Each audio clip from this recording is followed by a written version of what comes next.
The 2001 film Jay and Silent Bob Strike Back, I find this to be entertaining.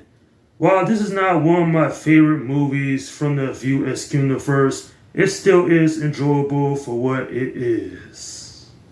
In all honesty, this should have been the second movie in this established universe because why did it take 7 years? Seeing both of them go on an adventure early on would have been of more importance in my opinion. So the story of this one is that when both Jay and Silent Bob find out that a movie's being made based on their fictional comic book characters, they end up learning as well that they won't get paid for it. So they decide to travel all the way to Hollywood in order to stop it from being completed. Yeah, having seen this a couple of times over the last 2 years, I appreciate it. Sure, it's not great in the large scheme of things. There's really not a emotional connection to Jay and Silent Bob. I always thought these two guys, they were cool. I enjoyed them when they had first showed up in 1994's Clerks. And seeing them in their own solo adventure, this is quite interesting for what it is because this is hilarious. Definitely something like this wouldn't get made today.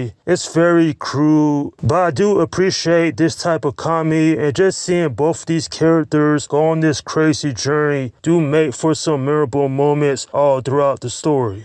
Jason Mewes and Kevin Smith, they always deliver as Jay and Silent Bob. They make this movie. Sure, it has some flaws within the story, but I do find this to be quite enjoyable. What I did like is all of the celebrity cameos. There's a whole lot of them. One of my favorites is from Chris Rock and of course Mark Hamill. And it's just how high the budget was to them to afford all these celebrity cameos. It does make the story quite interesting, even if it does have some issues. Shannon Elizabeth does a good job as Justice. I did like the interactions between her and Jay. Sure, Jay at first, the only thing he wants to do is have sex with her, but he does actually care to grow for her. Kinda is unfortunate how Justice never returns to any of the sequels, especially considering that was such a large character, but I guess Shannon Elizabeth was just too busy. Now the antagonists, Sissy, Chrissy, and Missy, I thought they were very generic. Like, they're not a big threat in the film, but they do have their place in the story. I did like Will Ferrell's portrayal of a wildlife marshal, very hilarious. Just his character's over the top, but it works for a movie like this. Yes, this is stupid, but in a good way. In fact, there's not even one boring moment throughout the story. It's just, it doesn't have any heart compared to Chasing Amy. At the end of the day, I would recommend this for people out there who hasn't seen it. Yes, it's flawed heavily, but it is quite entertaining despite the issues that it does have.